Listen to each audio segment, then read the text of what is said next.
Screen दिसते सर्वांना?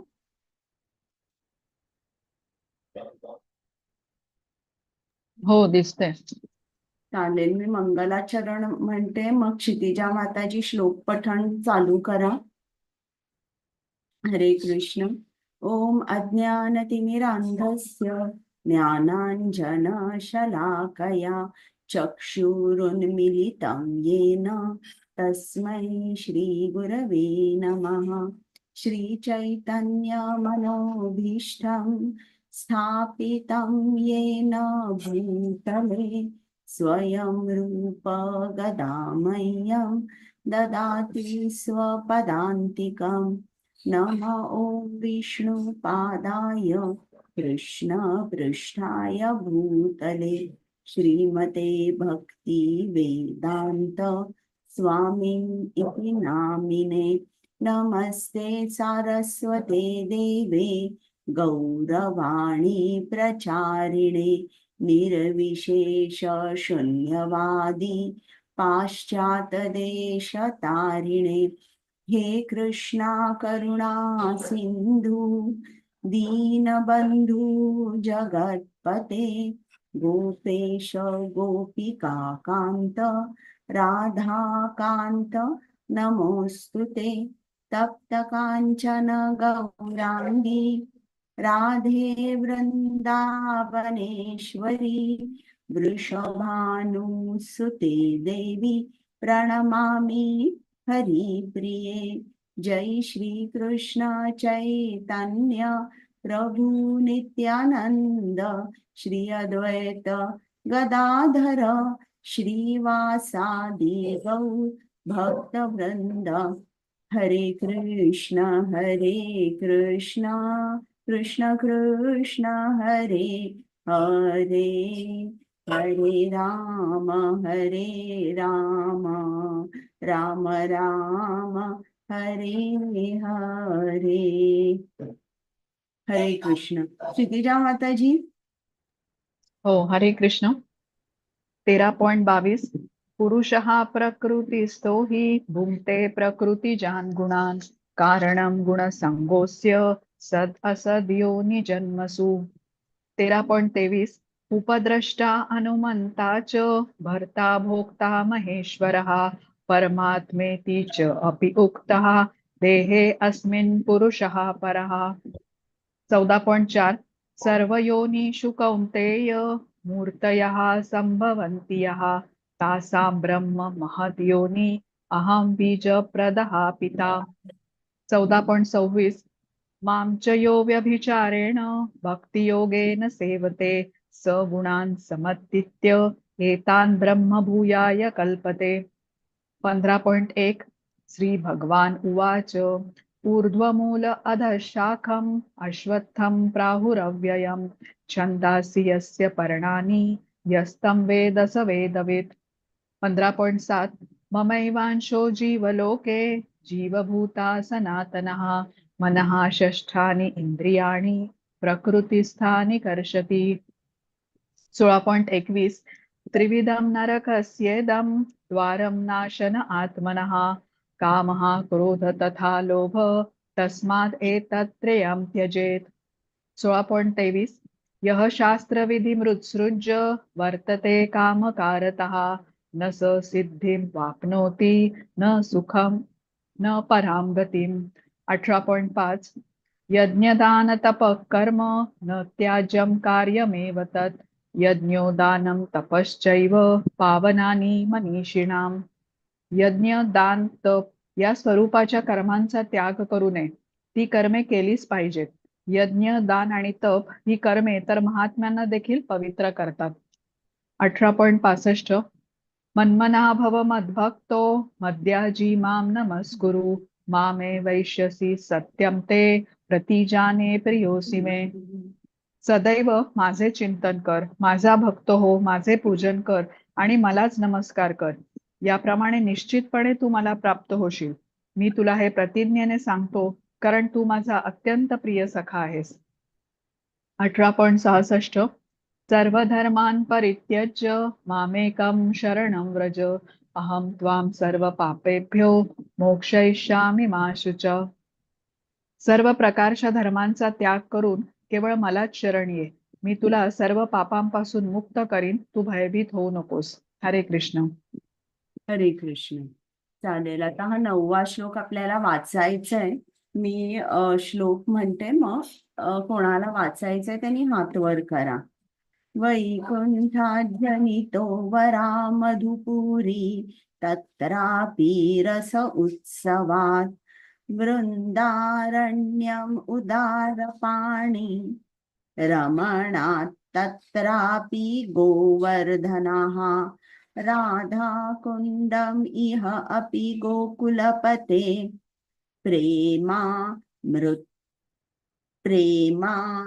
प्रेमामृत आप्लावनात् कुर्यादस्य विराजतो गिरितटे सेवां विवेकी न कः.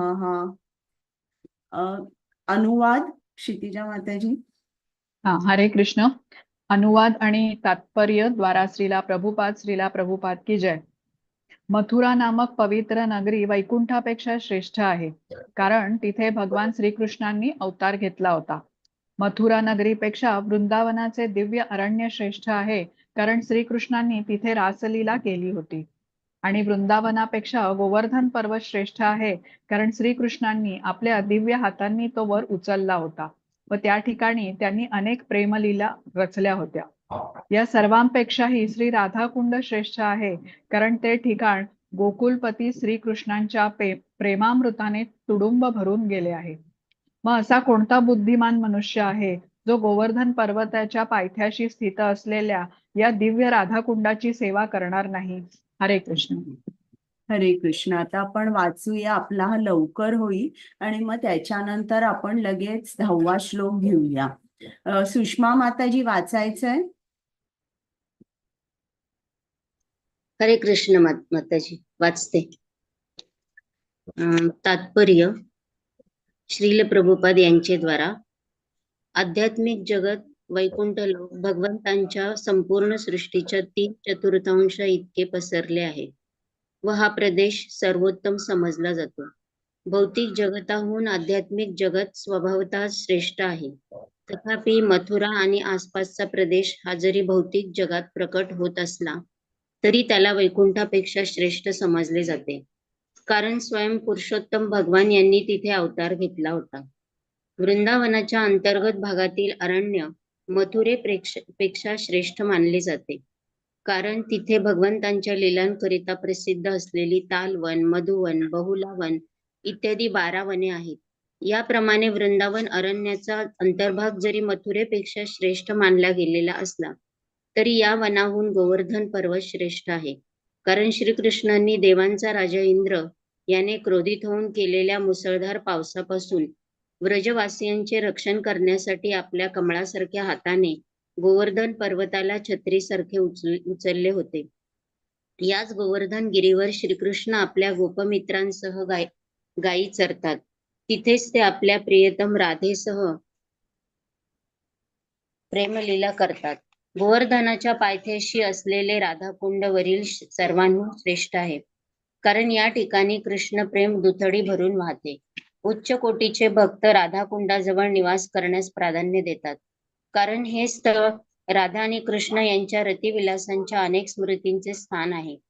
चैतन्य चरितामृतात मध्ये लीला सांगितले आहे की जेव्हा श्री चैतन्य महाप्रभू व्रजभूमीच्या दर्शनार्थ प्रथम आले तेव्हा त्यांना राधाकुंडाचे नेमके स्थान सापडत नव्हते. याचा अर्थ असा होतो की चैतन्य महाप्रभू राधाकुंडाचे निश्चित स्थान शोधित होते. शेवटी त्यांना ते पवित्र ठिकाण सापडले आणि तिथे एक लहानसा तलाव होता. त्यांनी त्या लहान तलावात स्नान केले व आपल्या भक्तांना सांगितले की वास्तविक राधाकुंड तिथेच आहे. त्यानंतर रूप आणि रघुनाथ इत्यादी 6 गोस्वामींच्या नेतृत्वाखाली श्री चैतन्य महाप्रभूंच्या भक्तांनी तो तलाव खणला. सध्या तिथे राधाकुंड नावाचा मोठा तलाव आहे. श्री चैतन्य महाप्रभूंना राधाकुंडाचा शोध लागावा अशी तीव्र इच्छा होती आणि म्हणून श्रील रूप गोस्वामींनी राधाकुंडाला सर्वाधिक महत्व दिले आहे. मग राधाकुंड सोडून इतर ठिकाणी राहण्याचा प्रयत्न कोण करेल? दिव्य बुद्धिमत्तेचा कोणीही मनुष्य असे करणार नाही. परंतु राधाकुंडाचे महत्व इतर वैष्णव संप्रदायांना समजता येणार नाही. तसेच श्री चैतन्य महाप्रभूंची भक्ती करण्यात ज्यांना स्वारस्य वाटत नाही, असे लोक राधाकुंडाचे आध्यात्मिक महत्व आणि दिव्य स्वरूप समजू शकणार नाहीत. म्हणून गौडीय वैष्णव किंवा भगवान श्रीकृष्ण चैतन्य महाप्रभूंचे अनुयायीच विशेष करून राधाकुंडाची आराधना करतात. हरे कृष्ण माताजी. हरे कृष्ण. तर आपण आता हे जे 9, 10, 11 हे जे श्लोक आहेत ते भाव भक्ती आणि प्रेम भक्ती याच्यावर हे श्लोक आधारित आहेत.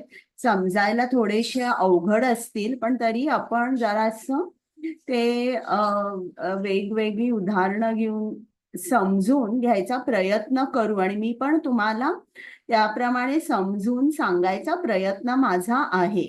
तर आता इकडे 10वा आणि 11वा या श्लोकांमध्ये राधाकुंडाबद्दल त्यांनी अगदी विस्ताराने सांगितलेलं आहे. मी 1 मिनिट ही स्लाइड बंद करून दुसरी स्लाइड शेअर करते, म्हणजे आपल्याला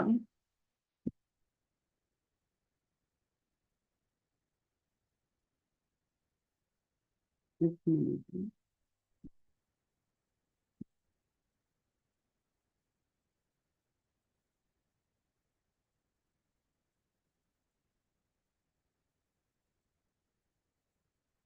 आता 10 आणि 11 या ज्या स्लाइड्स आहेत या कंबाईंड आहेत, पण तरी मी तुम्हाला हे करणार आहे, म्हणजे 10वा श्लोक हा वेगळा, 11वा हा वेगळा.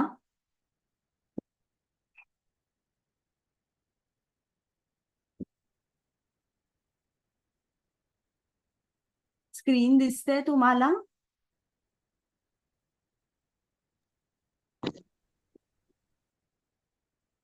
हो, दिसते. ते माताजी.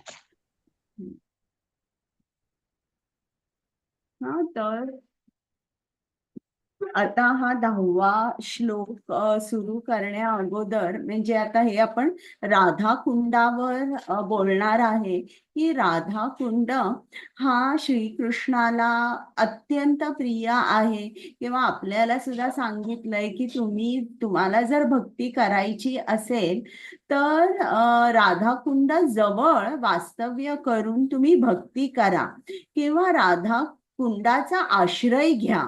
राधाकुंड आणि श्रीमती राधाराणी यांच्यामध्ये काही फरक नाहीये.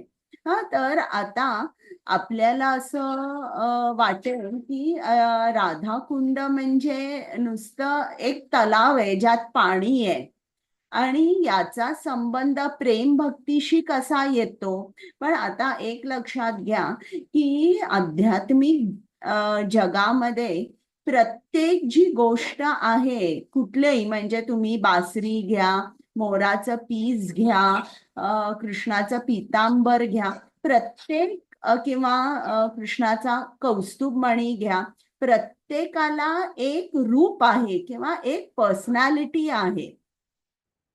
तर त्याचप्रमाणे कृष्णाचा जो आनंद आहे, जो परमानंद आहे, याला सुद्धा एक रूप आहे किंवा ती सुद्धा पर्सनॅलिटी आहे. आणि ती जी पर्सनॅलिटी आहे त्या प्रत्येक पर्सनॅलिटीला नावं पण आहेत. उदाहरणार्थ कृष्णाचा जो कौस्तुभमणी आहे, जेव्हा त्यांनी ते पृथ्वीवर आले तेव्हा ते कोण होते? कुलशेखर महाराज. तुम्ही ऐकलंय का कुलशेखरांबद्दल? आपल्या श्रीला प्रभुपादांनी पुस्तक पण लिहिलेलं आहे, किंवा मला वाटतं भगवद्गीतेमध्ये कधीतरी श्लोक घेताना मी त्यांचा उल्लेख केला असेल 8व्या अध्यायात.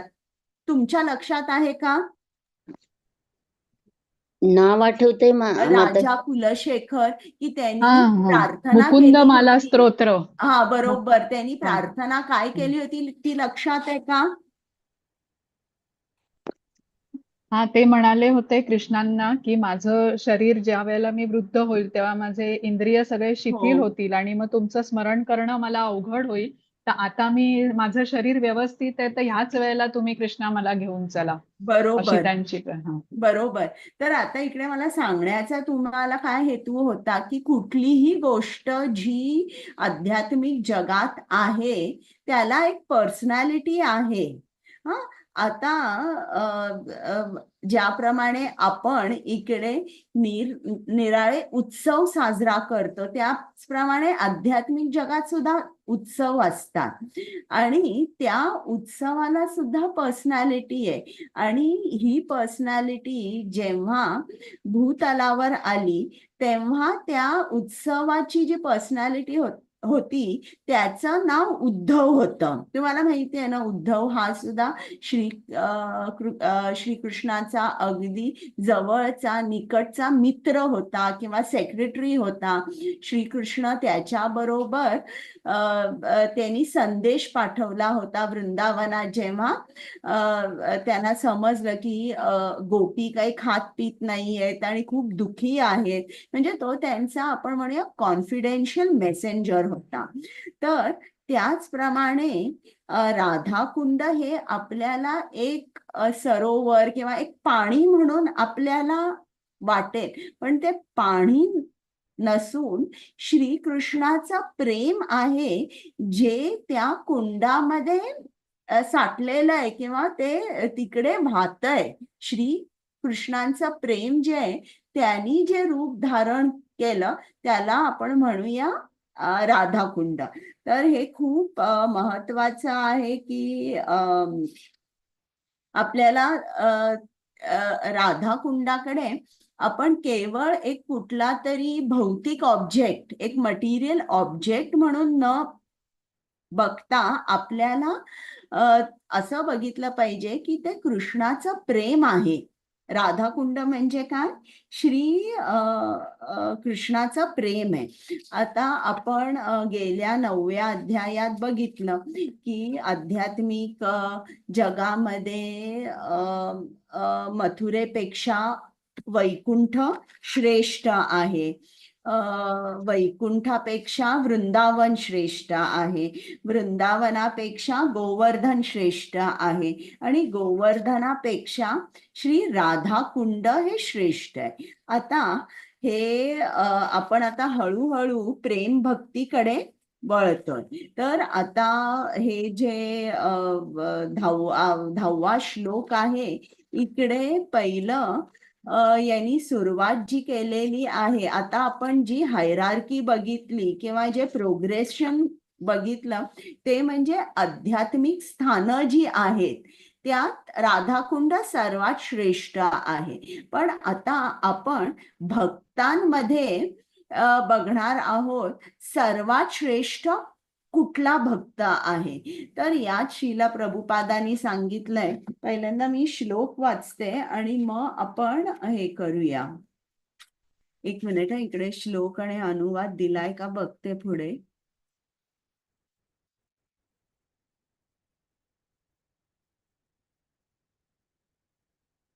मला हा इकडे 11वा दिलेला आहे.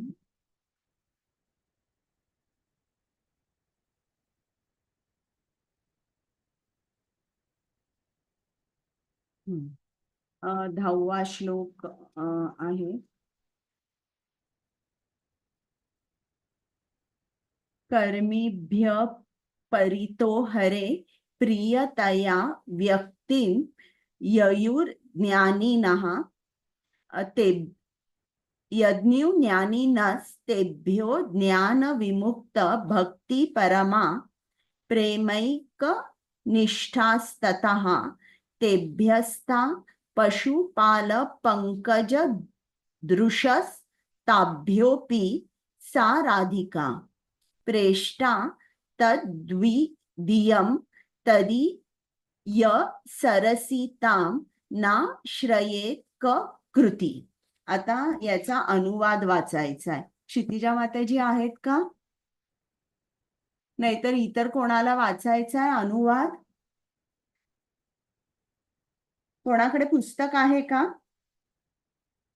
पुस्तक नसेल तर मग मी वाचते. आहे माताजी माझ्याकडे. बरं, वाचाल. हो, वाचते.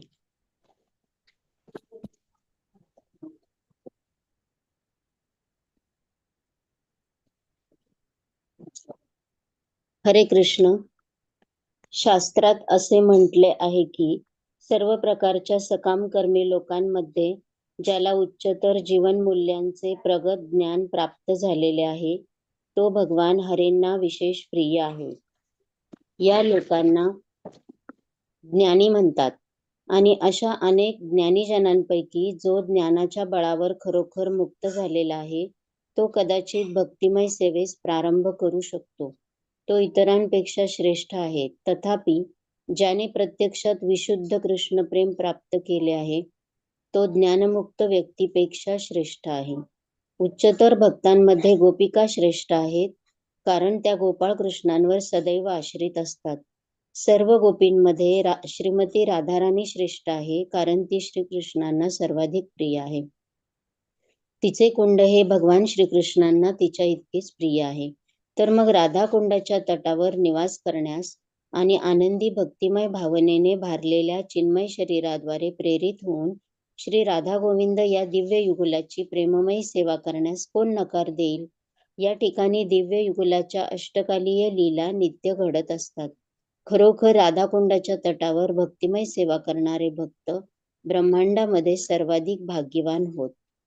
हरे कृष्ण माताजी. हरे कृष्ण. तर आता आपण हा श्लोक जरा जास्त जाणून घेऊया. आता इकडे त्यांनी सांगितलंय की आपल्या जे भक्त आहेत त्यांच्यामधलं जे प्रोग्रेशन आहे त्यांच्या मध्ये सुद्धा व्हेरियस ग्रेड्स आहेत. भक्त सुद्धा वेगवेगळ्या स्तरावर आहेत. तर ते कसे आहेत, कोण भक्त सर्वात श्रेष्ठ आहे. तर त्यांनी सांगितलंय सर्वात खाली म्हणजे कर्मी असतात. कर्म्यान हाँ ठीक है, अभी कल आना, सुबह आना पहिले. तर इकडे त्यांनी सांगितलंय की जे कर्मी आहेत ते सर्वात खाली असतात. त्यांच्यापेक्षा श्रेष्ठ ज्ञानी असतात. ज्ञानींपेक्षा श्रेष्ठ हे भक्त असतात. भक्तांमध्ये सर्वश्रेष्ठ गोपी असतात आणि गोपींमध्ये राधाराणी ही सर्वश्रेष्ठ असते. किंवा आपण म्हणूया राधाराणी ही कृष्णांची सर्वोत्तम भक्त आहे. सर्वोत्तम सगळ्या भक्तांमध्ये राधाराणी ही सर्वोत्तम भक्त आहेत. आणि राधाराणीसाठी राधा कुंड हा अतिशय प्रिय आहे. म्हणून त्यांनी म्हटलंय की जे भक्त श्रीमती राधाराणीची सेवा करतात राधा कुंडाजवळ वास्तव्य करून ते या ब्रह्मांडामध्ये सर्वात भाग्यवान भक्त आहेत. आता आपण जनरली काय बघतो की लोक कशी असतात की ते विविध फलदायी कार्यांमध्ये गुंतलेली असतात. कुठलंही कार्य केलं की त्यांना फळ अपेक्षित असतं. किंवा माणसं जी असतात ती फक्त भौतिक सुखाच्या पाठी वेगाने धावत असतात. त्यांना प्रत्येक तऱ्हेचं भौतिक सुख हवं असतं. किंवा त्यांचा एक गोल असतो की मला पैसे मिळवायचे, bye means fair and foul, कसेही पैसे मिळवायचे, सरळ मार्गाने अथवा वाकड्या मार्गाने, पण मला पैसे मिळवायचे.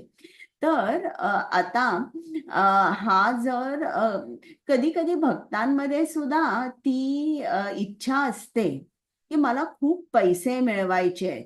पण ही भक्त कसे असतात की ते कृष्णाला घाबरून असतात की आपण कसेही जर पैसे मिळवले तर ते आपल्याकडे फार काळ टिकणार नाही ना. म्हणून ते काय करतात, ते कर्मकांड म्हणजे जो एक वेदांमधला एक विभाग आहे त्याच्यामध्ये ते बघतात की काय केल्याने तुम्हाला काय सुख प्राप्त होतात आणि मग त्याप्रमाणे त्या मार्गाने ते पैसे मिळवतात. म्हणजे पहिल्यांदा धर्म पाळतात, मग अर्थ म्हणजे पैसा.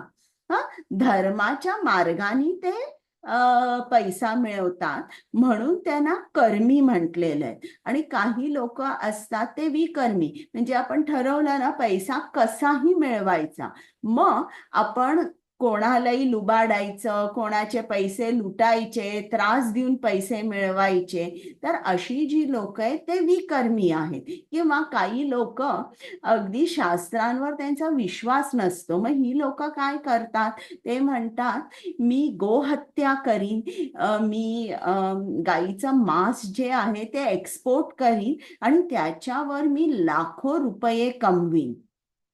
हा, तर मग हे जरी सरळ मार्गाने त्यांनी पैसे मिळवले कोणाला न फसवता, तरी देखील हे विकर्म झालं. कारण आपल्या शास्त्रात सांगितलंय की विकर्म करायचंच नाही, म्हणून हे शास्त्रांच्या विरुद्ध जातात. तर यांना आपण विकर्मी म्हणतो.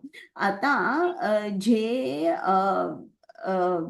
कर्मी आहेत ते काय, त्यांचा कृष्णावर विश्वास आहे, त्यांचा वेदांवर विश्वास आहे. आणि वेद म्हणजे हे श्रीकृष्णाचे शब्दच आहेत आणि ते या वैदिक ज्ञानावर आधारित ते अनेक यज्ञ, होम, हवन करतात आणि अशा तऱ्हेने ते विष्णूंना प्रसन्न करण्याचा प्रयत्न करतात. आणि विष्णूंना प्रसन्न करून ते विष्णूंचे आशीर्वाद घेतात, वर घेतात आणि मग त्यांना विविध तऱ्हेची सुख प्राप्त होतात. काही जणांना उच्च ग्रह लोकांवर, स्वर्ग लोकांवर वास हवा असतो. तर अशी जे कर्मी आहेत ते विकर्मीपेक्षा श्रेष्ठ आहेत. कारण ते वेदांमध्ये जी वचने दिली आहेत ते तरी ते अगदी श्रद्धेने पाळतात. श्रद्धेने पाळत असल्यामुळे वेद म्हणजे श्री कृष्णाच्या मुखातून निघालेले शब्द आहेत, म्हणून आपण त्यांना आस्तिक म्हणतो. ते कर्मी आहेत पण ते कसे आहेत, आस्तिक आहेत. आणि मग श्रीकृष्णाने आपल्याला सांगितलं आहे ना 4.11 मध्ये, ये यथा मां प्रपद्यन्ते तानस्तथैव भजाम्यहम् मम वर्तम अनुवर्तन्ते मनुष्या पार्थ सर्वशः. की श्री कृष्ण ज्याप्रमाणे तुमची इच्छा असेल, ज्ञानीची एक इच्छा असेल, जे योगी आहेत त्यांची वेगळी इच्छा असेल, त्यांना सिद्धी हवी असेल, किंवा जे कर्मी आहेत त्यांची आणि वेगळी इच्छा असेल, पण या तिघांचंही कुठेतरी वेदांमध्ये जे काही दिलेलं आहे त्याच्यावर त्यांची श्रद्धा आहे. मग त्यांच्या अनुसार ते जेव्हा कृष्णाकडे जातात तेव्हा कृष्ण ही त्यांच्याशी त्याच भावानी, परस्पर भावानी कृष्ण त्यांच्याबरोबर रेसिप्रोकेट करतो, त्यांच्यावर आदान प्रदान करतो. पण जे विकर्मी आहेत, या विकर्मीचं काय होतं की ते शेवटी हे शरीर सोडल्यानंतर ते अतिशय नीच योनीमध्ये जन्म घेतात. प्राणी, किडे, झाडं, वेली, तर अशा नीच योनीमध्ये ते जन्म घेतात. आता जे भौतिकवादी लोक आहेत, जर तुम्ही असं बघितलं तर बघा ते किती लोक अगदी वर्कहॉलिक असतात, खूप खूप खूप काम करायचं. आणि काम केल्यानंतर हे सगळे जे पैसे आहेत ते कशावर घालवायचे, तुमच्या इंद्रिय तृप्तीसाठी पैसे घालवायचे. म्हणजे ही जी भौतिक भौतिक काम आपण जे करतो किंवा जे पैसे मिळवतो फक्त इंद्रिय तृप्तीसाठी, हे एक बुद्धिमान माणूस कधीच करत नाही. कारण त्याला माहितीये हे केल्याने त्याला काय मिळणार आहे, त्याला परत एक भौतिक शरीर मिळणार आहे. आणि भौतिक शरीर मिळणं ही म्हणजे हे काय आहे, बॅड बार्गेन. म्हणजे भौतिक शरीर मिळणं म्हणजे की तुमच्या जीवनामध्ये दुःख खूप मोठ्या प्रमाणावर असणार आहे. आता जेव्हा आपण हे शरीर सोडून जातो तेव्हा मृत्यू समय आपण आपली गाडी, फ्लॅट, बंगला, तुमचा बँक बॅलन्स, तुमची पती, पत्नी, मुलं, इतर काही नाती असतील, आपण काहीही घेऊन जात नाही. आणि ज्या क्षणी आत्मा या शरीराला सोडून देतो त्या क्षणी हे जे शरीर आहे हे अग्नीला अर्पण केलं जातं. आणि मग तो जो आत्मा आहे हा दुसऱ्या शरीरात प्रवेश करतो तेव्हा तो 3 गोष्टी त्याच्याबरोबर घेऊन जातो: पाप, पुण्य आणि भक्ती, सुकृती. पुण्य म्हणजे चांगलं कर्म. तर या गोष्टी पाप, पुण्य आणि भक्ती, सुकृती.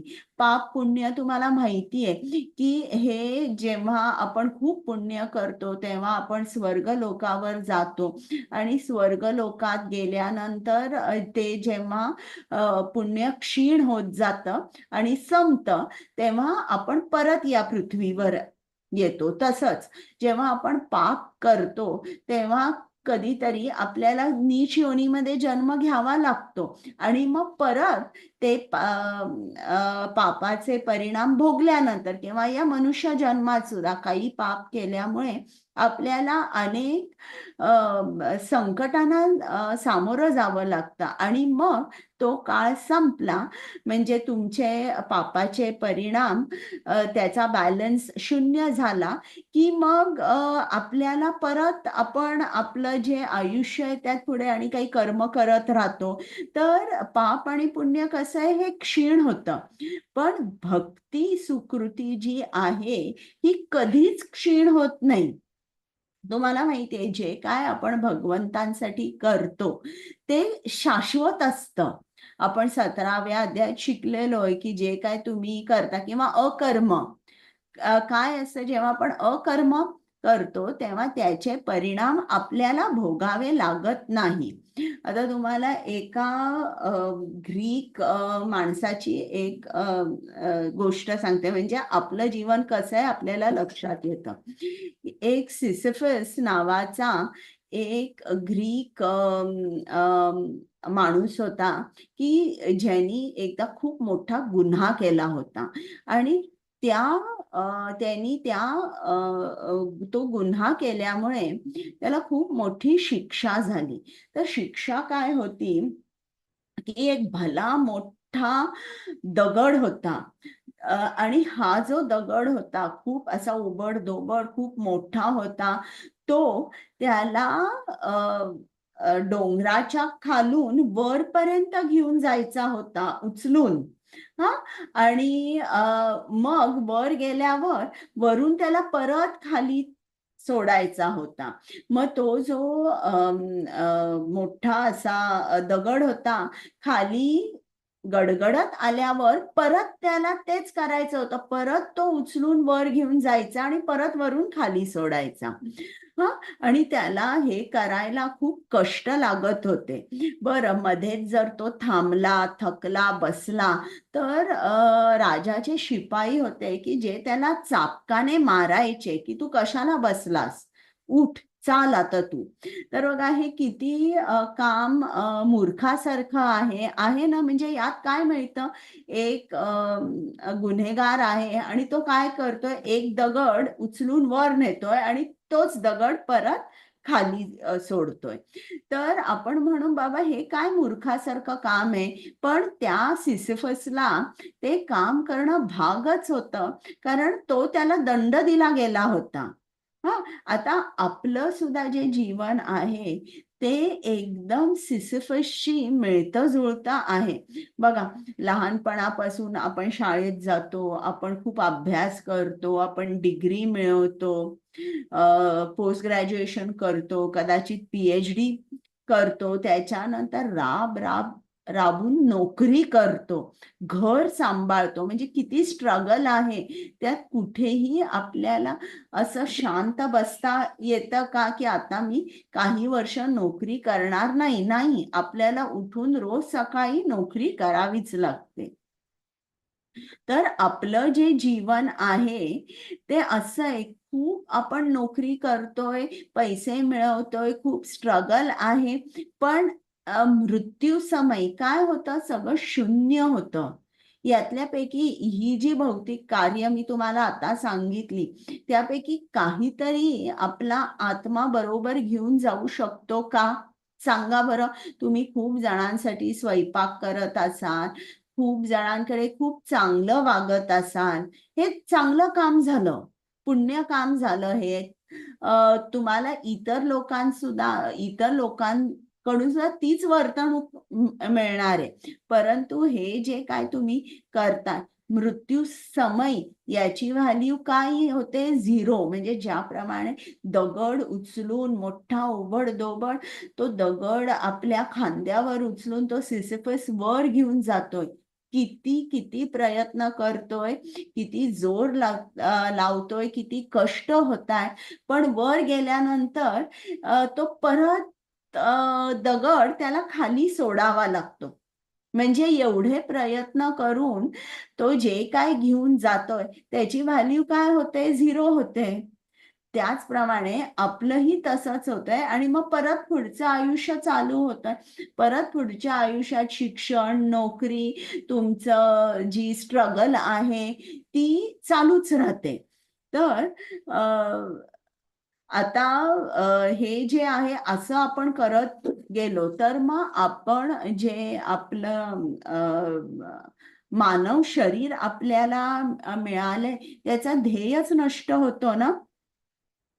ध्येय नष्ट होतो आणि हे आपण असं करत बसलो तर आपण आता जे काय भौतिक कार्य करतोय ते that is equal to defeat.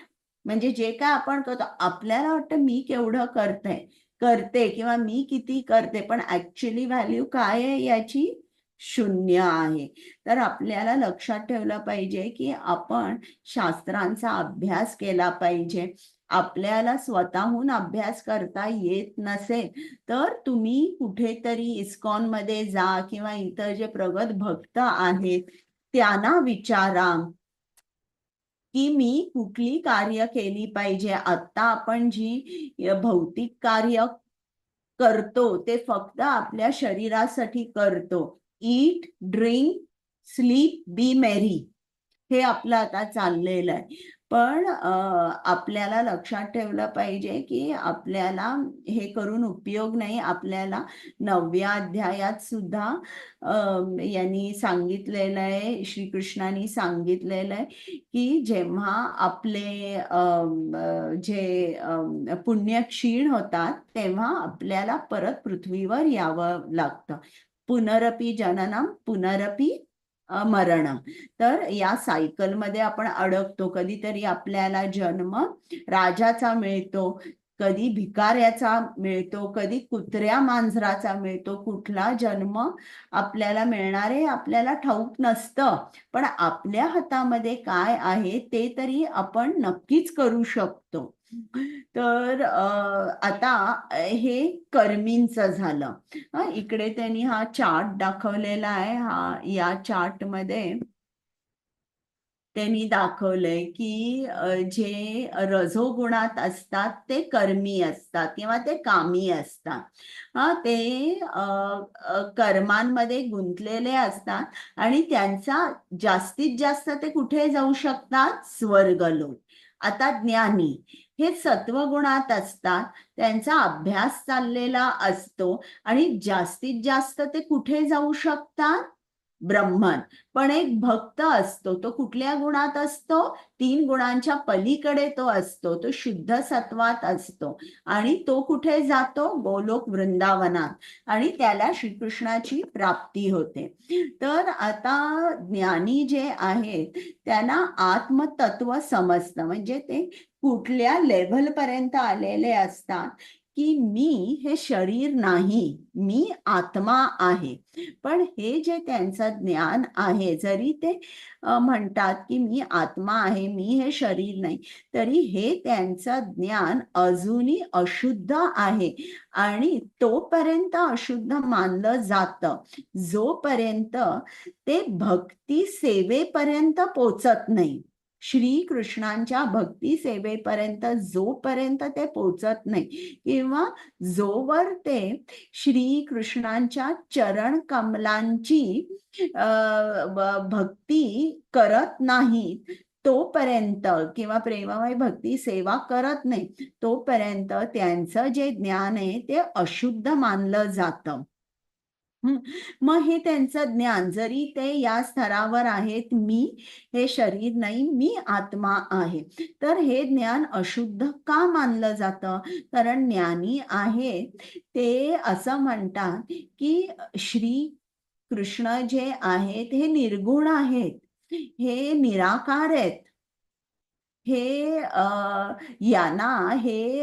यांना आपल्यासारखं रूप नाहीये, त्यांना रूप नाहीये, ते निर्विशेष आहेत. तर ते ज्ञानी श्री कृष्णांच्या सगुण रूपावर त्यांचा विश्वास नसतो. मग श्री कृष्ण आहेत हे मानतात ते, पण त्यांना स्वतःच्या ज्ञानावर खूप भरोसा असतो, खूप विश्वास असतो की मी ज्ञान मिळवून मी जाणणार आहे की कृष्ण कोण आहे. आणि त्यांना असं वाटतं की केवळ त्यांच्या स्वप्रयत्नाने ते कृष्णापर्यंत पोचत असतात आणि ते म्हणतात की मी हे शरीर नाही, मी आत्मा आहे. पण ते काय म्हणतात की मीच परमात्मा आहे. म्हणजे त्यांना असं वाटतं की आत्मा परमात्मा हा एकच आहे. म्हणजे म्हणतात ना, जे मायावादी म्हणतात अहम ब्रह्मास्मी, मीच ब्रह्मा आहे. हा, पण इकडे असं म्हटलंय तर हे अशुद्ध त्यांचं जे ज्ञान आहे ते जरी या स्तरावर पोचले की मी शरीर नाहीये, मी आत्मा आहे, तरी देखील त्यांचं ज्ञान अशुद्ध आहे. कारण जोपर्यंत ते कृष्ण कमलचरणांचा आश्रय घेत नाही अथवा श्रीकृष्णांची प्रेममय भक्ती सेवा करत नाही तोपर्यंत त्यांचं ज्ञान अशुद्ध मानलंय. आणि मग पण तरी सुद्धा ते या स्तरावर आहेत ना की मी हे शरीर नाहीये, म्हणून त्यांना कर्मींपेक्षा श्रेष्ठ मानलेलं आहे. कर्मींचं कसं आहे ते जाणतात की श्री कृष्ण हा सुप्रीम कंट्रोलर आहे, त्याच्याकडूनच माझ्या भौतिक गरजा पुरवल्या जाणार आहेत आणि म्हणून मला श्री कृष्णाने जसं वेदांमध्ये सांगितलंय त्याप्रमाणे मला वागलं पाहिजे. पण ते त्यांच्या शरीराशी खूप अटॅच्ड असतात, त्यांना खूप भौतिक सुख हवं असतं, अनेक गोष्टी हव्या असतात. त्याच्यामुळे ते या ज्ञानींपेक्षा कमी असतात किंवा ज्ञानी हे श्रेष्ठ मानले जातात. कारण आता ते म्हणतात की मी हे शरीर नाही. आणि मग आपल्या 7व्या अध्यायात भगवद्गीतेत म्हटलेलं आहेत ना की अनेक अनेक जन्मानंतर ज्ञानी वास्तविक वासुदेव हाच सर्व आहे असं म्हणून जाणतात. तो श्लोक आहे बहुनाम जन्म नामन्ते ज्ञानवान माम प्रपद्यते वासुदेवम सर्वमिति स महात्मा सुदुर्लभा. म्हणजे ज्ञानी जेव्हा खूप प्रयत्न करतात तेव्हा हे जे प्रयत्न असतात ते एका जन्माचे नसतात, अनेक जन्म ते जेव्हा प्रयत्न करतात तेव्हा कदाचित त्यांना एक श्री कृष्णांचा शुद्ध भक्त भेटतो. आणि जेव्हा हा शुद्ध भक्त भेटतो तेव्हा त्या शुद्ध भक्ताच्या कृपेमुळे ते प्रेममय भक्ती सेवेमध्ये रुजू होतात आणि मग त्यांना समजतं की वासुदेव म्हणजे श्रीकृष्ण हाच सर्व काही आहे किंवा हाच सुप्रीम आहे, हाच सर्वश्रेष्ठ आहे आणि श्रीकृष्णाची प्राप्ती होण्यासाठी एकच मार्ग आहे आणि तो म्हणजे भक्तियोग. तर म्हणून मग हे जे ज्ञानी आहेत अनेक जन्मानंतर ते भक्त होऊ शकतात. तर ज्ञानींच्याही वर बरं, ज्ञानींना इतके जन्म का लागतात? कारण ते स्वतःच्या प्रयत्नावर, स्वतःच्या इंद्रियांवर त्यांना खूप विश्वास असतो. आता आपल्याला सर्वांना माहिती आहे की बरं, तुम्ही मला सांगा की तुम्हाला तुमच्या इंद्रियांवर विश्वास ठेवता येतो का?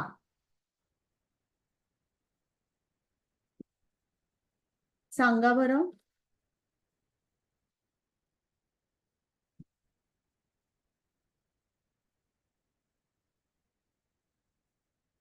नाही माताजी, मी सांगणार आहे? अपूर्ण इंद्रिय नाही. नाही, का नाही ठेवता येत? पूर्ण इंद्रिय आहेत माताजी बरोबर, आपली आपली. इंद्रिय अपूर्ण आहेत आणि त्या अपूर्ण इंद्रियांनी जो पूर्ण पुरुषोत्तम भगवान आहे त्याला आपण जाणण्याचा प्रयत्न करतो, तर आपण कधीच सक्सेसफुल होणार नाही. मग असा कोण ज्ञानी आहे का की जो शुद्ध भक्ताच्या संपर्कात आल्यावर तो भक्त झाला? तर चैतन्य चरितामृतामध्ये जर तुम्ही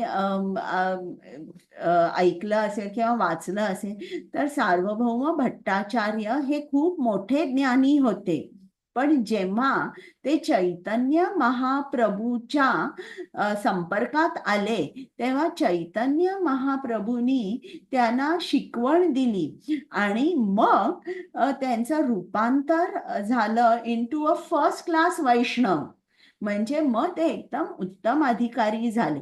तर एखाद्या शुद्ध भक्ताची कधीतरी जेव्हा आपल्याला शुद्ध भक्ताचा संग मिळतो किंवा शुद्ध भक्तांकडून आपण काही प्रवचन ऐकतो तेव्हा हे रूपांतर होतं. आता हे आता भक्तांमध्ये सर्वात श्रेष्ठ कोण आहे? भक्तांमध्ये सर्वात श्रेष्ठ गोपी आहे. तर तुम्हाला काय वाटतं की गोपी का सर्वात श्रेष्ठ आहे? तुम्ही सांगू शकता का? काही कारण सांगू, म्हणजे तुमच्या मनात का असं तुम्हाला वाटतं की श्रीकृष्णाने गोपींना सर्वात उच्च स्थान का दिलंय? कारण श्रीकृष्ण गोपींच्या हृदयात श्रीकृष्ण कायम असतात. बरोबर. हरे कृष्ण माताजी. हा, बोला. गोपींची भक्ती ही कुठल्याही अपेक्षेने करत नसते अशी होती. बरोबर बरोबर. आणि कोणाला काही बोलायचंय? चालेल. बरं, आता मी सांगते. 4 कारणं आहेत. आता तुम्ही सांगितलेली कारणं बरोबर आहे की सर्व भक्तांमध्ये गोपी सर्वश्रेष्ठ आहे. कारण ते फक्त कृष्णाला प्रसन्न करण्यासाठी कार्य करत असतात, फक्त कृष्णाला, की कृष्ण कसा प्रसन्न राहील हाच एक विचार त्यांच्या मनामध्ये सदैव असतो.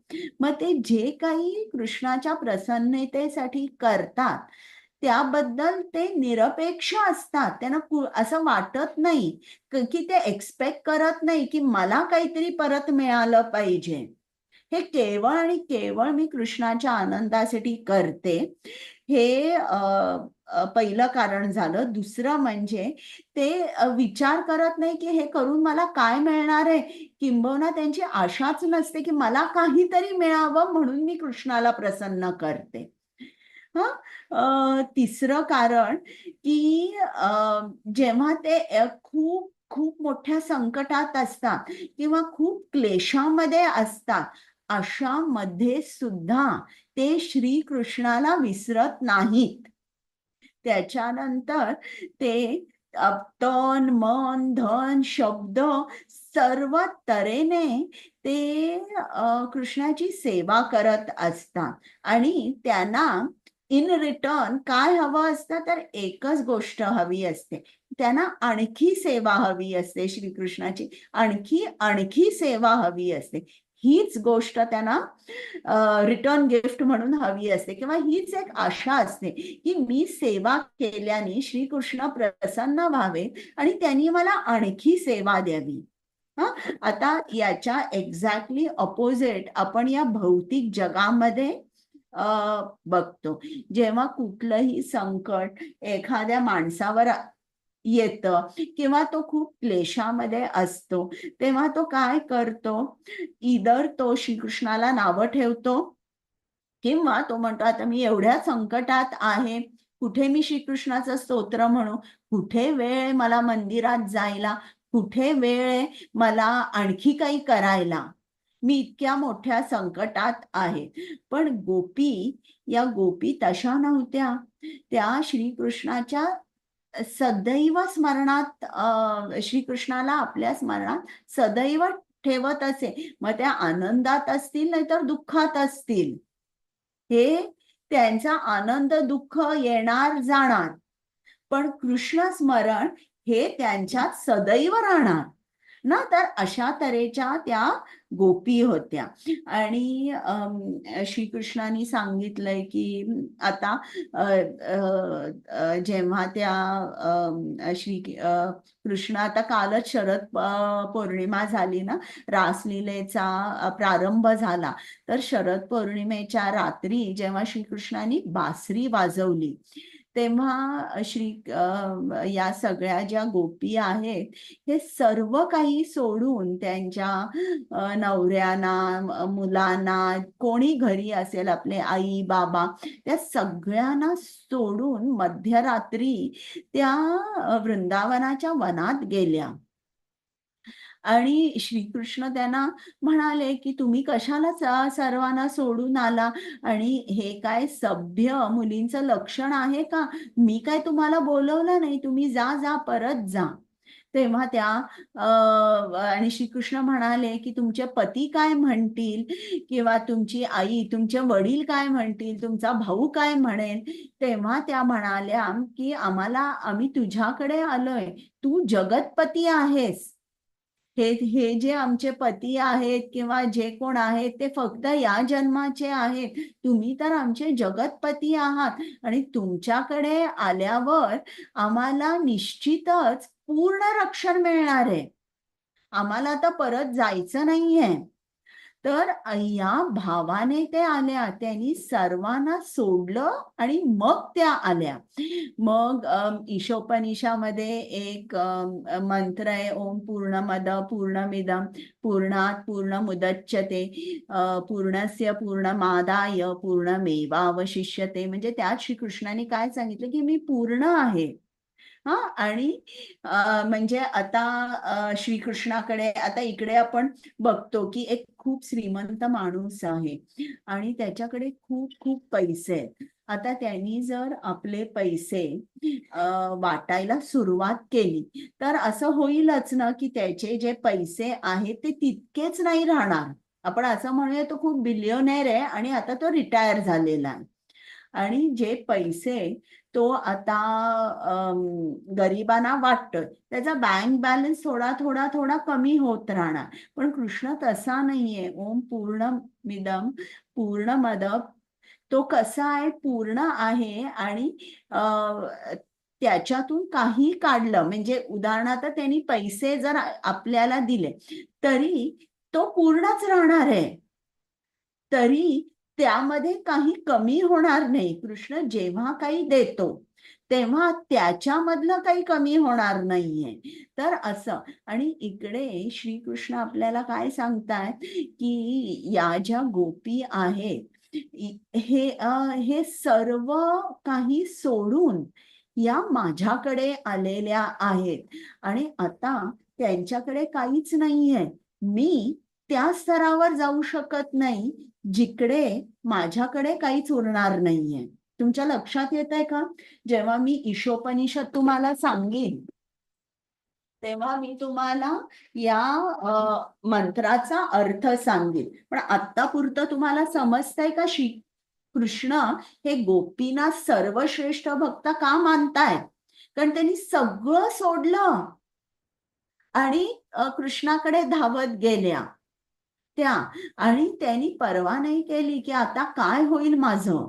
त्या म्हणाल्या मी कृष्णाकडे जाणार, कृष्ण माझं रक्षण करणारच आहे, कृष्ण जगतपती आहे, माझं काहीच नुकसान होणार नाही. तर त्यांनी सर्व सोडलं. तर कृष्णाने विचार केला की मी त्या पोझिशनला जाऊ शकत नाहीये जिकडे मी झिरो आहे, की जशा या गोपी सगळं काही सोडून त्या माझ्याकडे आल्या. तुम्हाला समजतंय का? हो माताजी. समजतंय ना? तर म्हणून श्री कृष्ण गोपींना म्हणाले की मी तुम्ही जे मला प्रेम दिलेलं आहे त्याची परतफेड सुद्धा मी करू शकणार नाही. तर हे जे प्रेम आहे हे उच्च स्तरावरचं प्रेम आहे. आणि इकडे म्हणून आपल्याला सर्व भक्तांमध्ये गोपी ह्या सर्वश्रेष्ठ आहेत. आता जेव्हा की श्रीकृष्ण वृंदावनात होते, जेव्हा ते 11 वर्षाचे झाले तेव्हा कंसाने अक्रूराला पाठवलं आणि त्यांनी कुस्तीचा महोत्सव ठेवला होता आणि तिकडे त्यांनी कृष्ण बलराम दोघांनाही आमंत्रण दिलं होतं. आणि अक्रूर, कृष्ण आणि बलराम यांना घेऊन जायला ते आले. तर तेव्हा गोपी ज्या होत्या त्यांना खूप दुःख झालं की कृष्णाला हा अक्रूर का घेऊन जातोय, कृष्ण आमचा आहे. तर त्यांनी खूप प्रार्थना केली इंद्राला आणि इतर जे देवदेवता आहेत की तुम्ही खूप जोरात पाऊस पाडवा, इतका जोरात पाऊस पाडवा की अक्रूराला वृंदावनाच्या बाहेर जाताच येणार नाही. पण मग त्यांनी बघितलं की देवदेवता हे काय त्यांची प्रार्थना ऐकत नाहीये किंवा त्यांच्यावर ते कोऑपरेट करत नाहीये. मग त्यांनी अक्रूराला काय म्हटलं की अक्रूरा, तुझं नाव क्रूर असायला हवं होतं, काढायला हवं होतं. अक्रूरातनं काढल्यानंतर क्रूर राहतं. तू क्रूर आहेस कारण तू आमच्या जीवनाच्या ईश्वराला, जो आमचा प्राणेश्वर आहे, तू जणू काय आमच्या प्राणाला घेऊन चाललेला आहेस. आणि ज्या दिवशी दुसऱ्या सकाळी कृष्ण जाणार होता त्या दिवशी गोपींनी पूर्ण रात्र त्या जाग्या राहून त्यांनी कडक पहारा ठेवला की नको, कृष्णाला तो घेऊन जाऊ दे नको, कदाचित आम्हाला झोप लागली तर हळूच तो कृष्णाला घेऊन जाईल. म्हणून रात्रभर त्यांनी पहारा ठेवला आणि पहारा ठेवताना सुद्धा त्यांनी सुंदर गाणं म्हटलं. आणि मग त्याच्यानंतर सकाळ झाली आणि कृष्ण गोपीना अक्रूर तयार झाला, आता रथ वगैरे तयार करून कृष्ण बलरामांना घेऊन जाणार.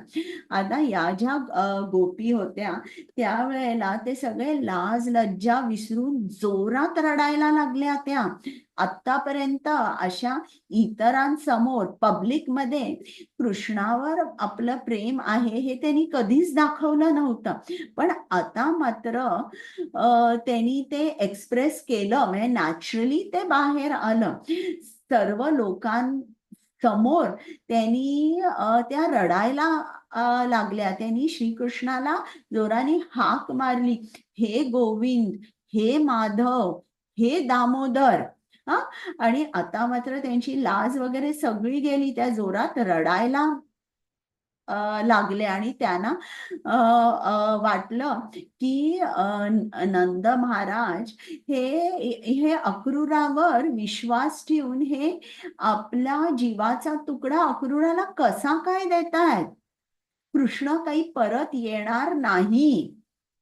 आणि जेव्हा रथ हे तयार करत होते, अक्रूर आणि कृष्ण बलरामांची तयारी होत होती रथात बसण्यासाठी, तेव्हा त्या गोपी रथाच्या समोर उभ्या राहिल्या. काही गोपी चक्कर येऊन पडल्या, काही जण हात जोडून याचना करत होत्या की आमच्या कृष्णाला तुम्ही घेऊन जाऊ नका. तर अशा तऱ्हेने त्या विनंती करत होत्या, याचना करत होत्या, अक्रूराकडे भीक मागत होत्या. त्याचं फार सुंदर वर्णन 10व्या स्कंदामध्ये श्रीमद भागवतमच्या दिलेलं आहे. आणि मग त्यांनी सांगितलंय की जेव्हा अक्रूर रथावर बसला आणि वेगाने तो रथ घेऊन जाऊ लागला, तेव्हा त्या गोपी ज्याप्रमाणे एक स्टॅच्यू उभा राहतो ना, किंवा त्या पेंटिंग मध्ये आपण जशा त्या पिक्चर्स बघतो की असे कोणी उभे आहेत, तर त्याप्रमाणे एकदम मोशनलेस अशा त्या उभ्या राहिल्या. आणि किती वेळ उभ्या राहिल्या की जोपर्यंत आपल्याला रथ दिसतोय, रथावरचा झेंडा दिसतोय, तोपर्यंत साधारणपणे कोणी माणूस उभा राहील. पण तो रथ जसा जसा पुढे चालला होता तसं धूळ ही भरपूर असं म्हणतात इकडे तिकडे उडालेली होती. तर ती धूळ जोपर्यंत दिसत होती तोपर्यंत या गोपी उभ्या राहिल्या आणि कशा मोशनलेस, म्हणजे जणू काही त्या शॉक मध्ये होत्या की कृष्ण गेला, आमचे प्राणच गेले. अशा तऱ्हेने त्या ज्या गोपी होत्या त्या एकदम मोशनलेस अशा उभ्या होत्या. आता इकडे बघा, आपल्याला इकडे चैतन्य महाप्रभूंनी सांगितलंय की आपल्या संप्रदायामध्ये की जो भाव आपल्यामध्ये निर्माण झाला पाहिजे तो म्हणजे लव्ह इन सेपरेशन, विप्रलंब भाव. तर आता बघा, समजा जर आपल्या एका व्यक्तीवर प्रेम असेल, तर जोपर्यंत तो आपल्या बरोबर आहे तोपर्यंत प्रेमाचं जी इंटेन्सिटी आहे किंवा जी एक्सप्रेशन आहे ती पूर्णत्वाला पोचत नाही. पण जेव्हा हे वियोग, एखाद्या व्यक्तीवर आपलं प्रेम आहे पण ती व्यक्ती आपल्या बरोबर नाही आहे, तेव्हा तुम्ही प्रेमाचं जे काही परफेक्शन आहे त्या स्टेजला पोचू शकता. आता जनरली जर तुम्ही बघितलं तर कुठलेही भक्त असं म्हणतात की मला श्रीकृष्णांना भेटायचंय फेस टू फेस. त्यांना असं वाटतं की हे परफेक्शन आहे. पण आपल्याला चैतन्य महाप्रभूंनी शिकवलंय की कृष्णाला 1 to 1 भेटण्यापेक्षाही जेव्हा तुम्ही कृष्ण लीला जी आहे वृंदावनामध्ये, तो गायीना वासरांना चरायला घेऊन जायचा किंवा त्याच्या बालगोप मित्रांबरोबर खेळायचा, वनभोजन करायचा, तर याच्यावर जेव्हा तुम्ही ध्यान करता, हे कथन जेव्हा तुम्ही ऐकता, तेव्हा तुम्हाला जे प्रेम निर्माण होतं, लव्ह इन सेपरेशन, हे जे आहे याचा जो स्वाद असतो हा वेगळाच असतो. आता असं म्हटलं जातं की कृष्ण वृंदावनम परित्यज्य पदम एकम न गच्छति, म्हणजे एका क्षणासाठी सुद्धा कृष्णाने वृंदावन सोडलं नाही. मग जरी अक्रूर आला होता श्रीकृष्णाला मथुरेपर्यंत घेऊन जायला, तरी वृंदावनात यमुनेमध्ये एक अक्रूर घाट आहे. या अक्रूर घाटामध्ये श्रीकृष्णाने प्रवेश केला आणि जो बाहेर आला यमुनेच्या पाण्यामधून, तो वासुदेव कृष्ण होता आणि वृंदावन कृष्ण हा वृंदावनातच भाव समाधीमध्ये किंवा लीला समाधी रूपामध्ये राहिला.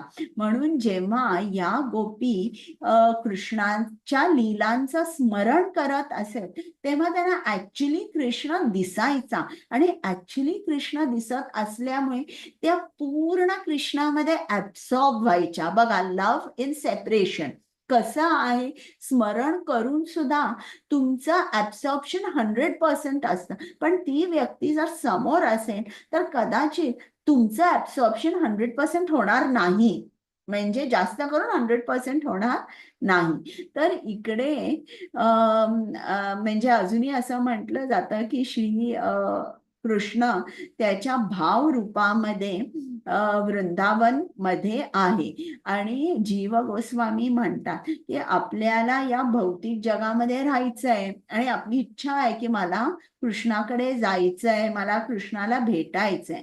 मग तुमचा मूड काय पाहिजे?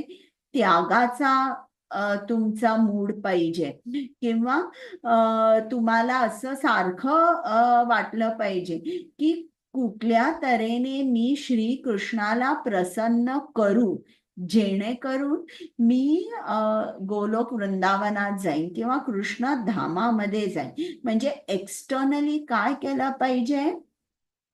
कृष्ण सर्व्हिस, कृष्णाची सेवा केली पाहिजे. आणि इंटरनली तुमचं अंतर्गत तुम्हाला काय हवी? तीव्र इच्छा हवी की मला कृष्णाला भेटायचं आहे, मला कृष्णाची सेवा हवी आहे. तर तुमचा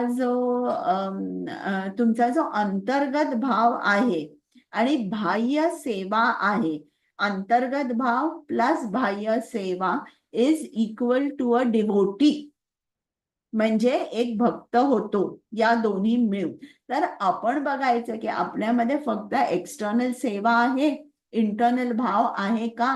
जर इंटरनल अंतर्गत भाव नसेल तर आपण डिव्होटी नाही, आपण काहीतरी एक्सटर्नली करतोय पण इंटरनल अजून ते लॉंगिंग, अजून ती तीव्र इच्छा नाहीये. इंटरनली आपल्याला अंतर्गत आपल्याला अनेक भौतिक गोष्टी हव्या, तर आपण आपल्या स्वतःला भक्त म्हणू शकत नाही.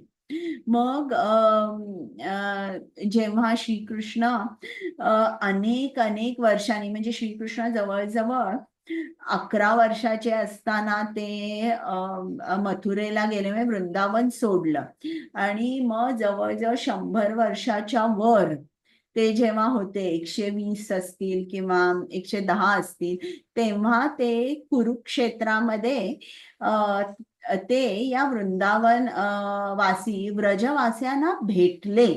पण तेव्हा ते कसे होते? एका राजाचा पोशाख घातला होता, त्यांच्या हातात धनुष्य बाण तलवार होती, त्यांनी कवच घातलं होतं, एक सुंदर मुकुट होता त्यांचा. आणि व्रजवासी आहे त्यांना तो पोशाख अजिबात आवडला नाही. त्यांना कृष्ण म्हणजे कसा हवा होता की ज्यांनी धोती घातलेली आहे, ज्यांच्या डोक्यावर मोराचं पीस आहे, ज्याच्या हातात बासरी आहे. आणि त्यांना तो जो राजा कृष्ण जो होता तो त्यांना नको होता, त्यांना वृंदावनातला कृष्ण हवा होता. तर अशा तऱ्हेने हे जे वृंदावनवासी आहेत किंवा श्रीमती राधाराणी आहेत, यांचं जे प्रेम आहे हे उच्च प्रेम मानलं गेलंय. व आता वृंदावन आहे त्यामध्ये श्रीकृष्णाने अनेक लीला केल्या आणि वृंदावनाचं दुसरं नाव म्हणजे माधुर्य धाम सुद्धा आहे. आणि मायापूर याला औदार्य धाम सुद्धा म्हणतात. आता औदार्य म्हणजे जिकडे करुणा वाहते. म्हणून आपल्याला श्रील प्रभुपादांनी सांगितलंय की तुम्ही पहिल्यांदा गौर निताईंची सेवा करा, मनापासून त्यांची सेवा करा.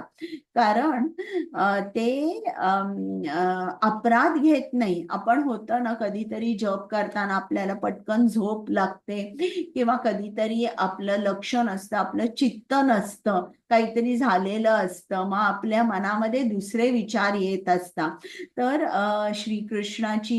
श्रीकृष्णाचा जेव्हा आपण नाम संकीर्तन करतो तेव्हा कृष्णाची आराधना म्हणजे थोडी स्ट्रिक्ट आहे. आपल्याला असं करता येत नाही. तर नेहमी म्हणून आपण पंचतत्वांचा आश्रय घेतो. जप सुरू करण्या अगोदर आपण पंचतत्वांना स्मरून आपण जप करतो. तर आणि गौर निताई हे किती करुणामयी आहेत हे आपण चैतन्य चरितामृताचा अभ्यास करून जाणलं पाहिजे. तर अशा तऱ्हेने इकडे त्यांनी सांगितलंय की श्रीमती राधाराणी आहे, ही सर्वात उच्च भक्त आहे. आपण पटकन या स्लाइड्स बघूया काही, आणि मी मिस आउट केलेलं आहे का. आता इकडे त्यांनी विकर्मी दाखवलंय, इकडे कर्मी दाखवलंय आणि अकर्मी म्हणजे जो भक्त असतो.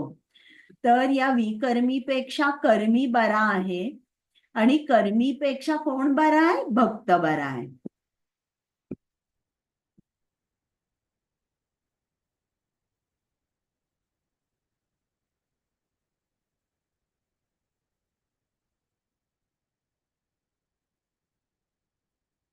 आता बघा इकडे जे भक्त आहेत ते काय करतात? भक्तिमय सेवा करतात. इकडे बघा, हे जे 4 कुमार आहेत ते उपदेश करतायत की तुम्ही कशी सेवा केली पाहिजे. आणि जेव्हा आपण भक्तींच्या नियमांचं पालन करतो, आपल्या गुरूंच्या आदेशांचं पालन करतो, मग तेव्हा आपण रागानुगा भक्तीच्या स्तरावर येतो. ज्याप्रमाणे 4 कुमार आहेत, नारद आहे, आणि मग आपण प्रेम भक्तीच्या पायरीवर चढतो. आता गोपी, मी तुम्हाला सांगितलं की त्यांची एकच इच्छा असते की मी कृष्णाला प्रसन्न कसं ठेवू. ते कधीही कृष्णाला विसरू शकत नाही. जेव्हा त्या क्लेशामध्ये असतात, एक्स्ट्रीम सफरिंग मध्ये सुद्धा ते नेहमी कृष्णाचं स्मरण करतात. तर हा जो मूड आहे हा सर्वात उच्च असा मानला गेलाय. आणि सर्व ज्या गोपी आहेत त्यामध्ये श्रीमती राधाराणी ही सर्वात उच्च आहे, आणि तिची जी भक्ती आहे ती भक्ती श्रीकृष्णाला सुद्धा समजू शकत नाही. आणि आपल्याला काय सांगितलंय की जो सर्वात उच्च भक्त आहे श्रीमती राधाराणी, तिच्या जेव्हा आपण शरण जातो तेव्हाच आपण कृष्णापर्यंत पोचू शकतो. जेव्हा श्रीमती राधाराणी सांगते की तुम्ही हा अमका भक्त आहे, याला तुम्ही तुमच्या चरणापाशी जागा द्या, कृष्ण नाकारू शकत नाही. पण आपण स्वतःच श्रीकृष्णाकडे अप्रोच झालो विदाऊट राधाराणी, तर मग कदाचित कृष्ण आपल्याला सांगू शकतील की तुझ्यामध्ये हे कमी आहे, ते कमी आहे, तू माझ्यापर्यंत येऊ शकणार नाहीस. पण जेव्हा आपण एका भक्ताच्या थ्रू जातो तेव्हा मात्र आपण डायरेक्ट कृष्णापर्यंत पोचतो. आता हे 11वा मी परत घेते. आपला हा 10वा हे वाचून झाल्या. बरं, आता तुम्हाला काही प्रश्न आहेत का? तर मला सांगा. आणि 10वा श्लोक तुम्हाला आत्ताच वाचायचा आहे का? कारण आता 4:30 झाले. हरे कृष्ण माताजी. हा, बोला. एक प्रश्न होता की आपण मगाशी तुम्ही सांगितलं की कृष्ण सांगतात जेव्हा गोपी त्यांच्याकडे सर्व सोडून येतात तेव्हा गोपींकडे काहीच नाही, त्या हो शून्य आहेत. पण मग मी या स्तरावर किंवा या पोझिशनवर गोपींप्रमाणे जाऊ शकत नाही. म्हणजे हम्म